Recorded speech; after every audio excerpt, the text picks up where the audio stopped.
يا أيتها النفس المطمئنة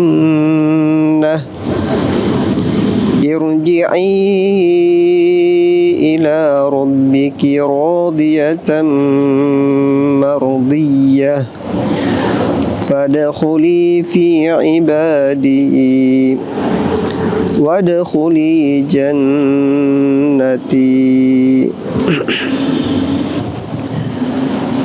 Assalamualaikum warahmatullahi wabarakatuh. Alhamdulillah, wassalatu wassalamu ala rasulillah wa ala alihi wa sahbihi wa mawala wa ba'd. Para pemirsa yang dimuliakan oleh Allah Subhanahu wa ta'ala, tidak ada kebahagiaan yang paling tinggi yang bisa mengalahkan kebahagiaan ketika nanti kita dipanggil oleh Allah dengan panggilan yang sangat indah. Wahai jiwa yang tenang, ya ayatuhan nafsul mutmainnah, wahai jiwa yang tenang, kembalilah kepada Rabbmu dalam keadaan ridha dan diridhoi. Bergabunglah bersama dengan hamba-hambaku dan masuklah ke dalam syurgaku. Tidak ada kebahagiaan yang mengalahkan daripada kebahagiaan orang-orang yang termasuk orang yang dipanggil oleh Allah di dalam ayat tersebut. Oleh karena itu, Allah Subhanahu wa ta'ala di dalam syariatnya mensyariatkan kita ibadah, mensyariatkan kita perintah-perintah yang tujuannya adalah untuk mensucikan daripada jiwa kita, yang tujuannya adalah untuk mensucikan daripada rohani kita. Allah Subhanahu wa ta'ala mensyariatkan puasa. Allah mengatakan di dalam Al-Quran, ya ayyuhalladzina amanu kutiba alaikumus siyam, wahai orang-orang yang beriman, diwajibkan kepada kalian berpuasa, kama kutiba alal ladzina min qablikum, sebagaimana telah diwajibkan puasa itu kepada umat terdahulu, la'allakum tattaqun, agar supaya kalian bertakwa. Jadi Allah mensyariatkan puasa kepada kita tujuannya agar supaya kita menjadi pribadi-pribadi yang memiliki jiwa yang bertakwa kepada Allah, jiwa yang senantiasa takut kepada Allah Subhanahu wa ta'ala, jiwa yang senantiasa menjaga dirinya, menjaga anggota badannya terjatuh dalam perbuatan maksiat, dan senantiasa bersabar menjalankan perintah-perintah Allah Subhanahu wa ta'ala. Ya. Ramadan ini adalah merupakan ibadah yang sangat luar biasa. Di mana Ramadan ini, di mana ibadah puasa ini adalah ibadah yang kemudian melatih diri kita untuk mampu mengendalikan hawa nafsu kita, mengendalikan emosi kita, mengendalikan kesabaran kita. Ramadan ini atau ibadah puasa ini, pemirsa yang dimuliakan oleh Allah Subhanahu wa ta'ala, Masya Allah, Allah perintahkan kepada kita untuk menjaga daripada lisan kita. Ketika kita berpuasa, tidak boleh kita sembarang berbicara. Allah perintahkan kita untuk menjaga perut kita. Ketika kita berpuasa, tidak boleh kita memasukkan makanan ke dalam lambung kita, minuman ke dalam lambung kita.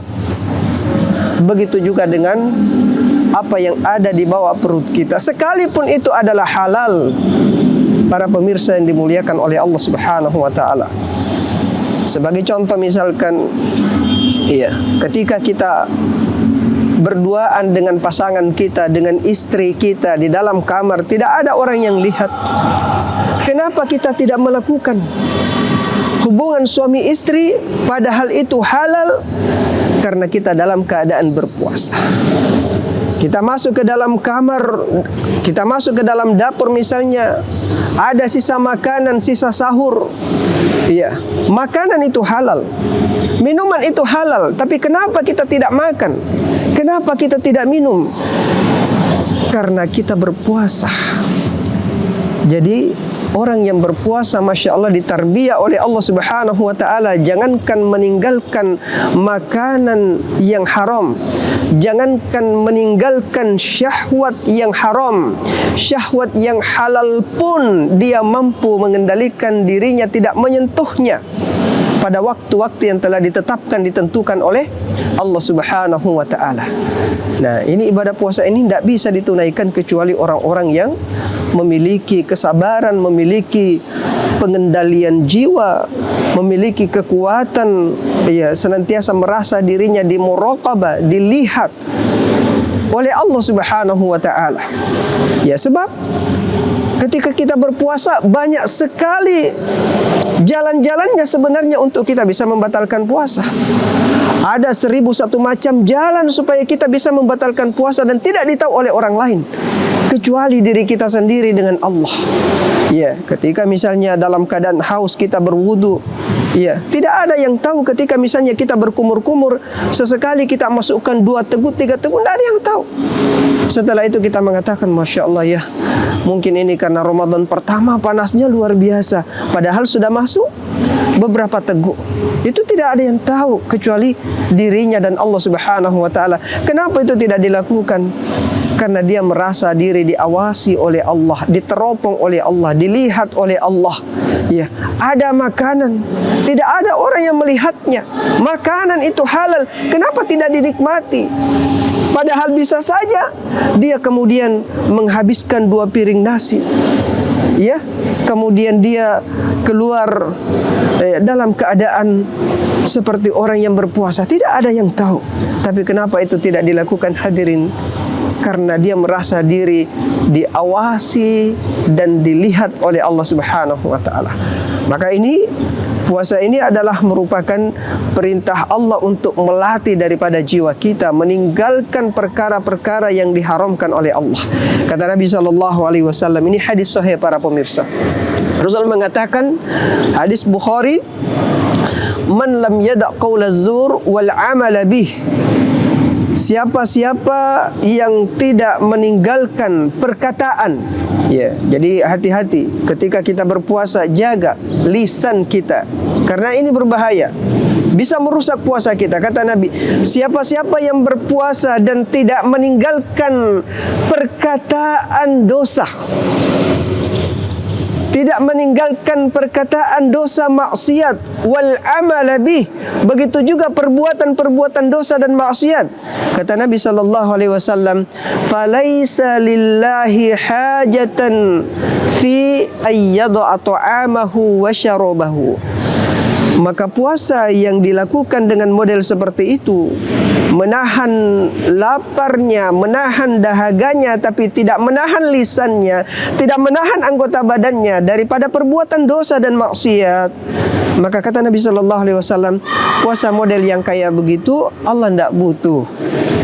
Allah tidak butuh, Allah tidak berikan pahala, Allah tidak berikan ganjaran, Allah tidak meninggikan pelakunya dengan derajat yang tinggi di dalam syurga. Dalam hadis yang lain, Nabi kita Muhammad SAW mengatakan, rubba sha'imin hadduhu min siyamihi illal ju'. Betapa banyak orang yang berpuasa, kata Rasulullah SAW, akan tetapi yang dia dapati, yang dia jumpai daripada adanya dia berpuasa hanya apa? Kata Nabi SAW, hanya lapar saja, hanya haus saja. Adapun pahala dan derajat yang sangat tinggi tidak mendapatkan di sisi Allah Subhanahu wa ta'ala. Kenapa bisa demikian? Karena para pemirsa yang dimuliakan oleh Allah, itu tadi puasanya hanya sekedar menahan lapar dan dahaga. Dia tidak mempuasakan anggota badannya dari pintu-pintu maksiat, dari pintu-pintu kelalaian, dari pintu-pintu kesia-siaan. Mudah-mudahan puasa yang kita lakukan pada hari ini dan puasa yang akan kita lakukan pada hari esok menjadi puasa yang kemudian betul-betul puasa yang berkualitas, puasa yang menghalangi diri kita daripada perbuatan dosa dan maksiat, puasa yang senantiasa menghadirkan hati kita merasa diawasi oleh Allah, dimuraqabah oleh Allah, sehingga kemudian lisan kita senantiasa berzikir, mengingat Allah, mengagungkan Allah, membesarkan Allah Subhanahu wa taala. Mudah-mudahan kita semua menjadi orang-orang yang disucikan jiwa-jiwa kita oleh Allah dengan ibadah puasa yang kita lakukan, sehingga ketika kita selesai melewati daripada pesantren Ramadan ini, kita keluar menjadi alumni-alumni yang mendapatkan gelar langsung dari Allah, yaitu orang-orang yang bertakwa, al-muttaqun atau al-muttaqin. Barakallahu fikum. Wassalamualaikum warahmatullahi wabarakatuh.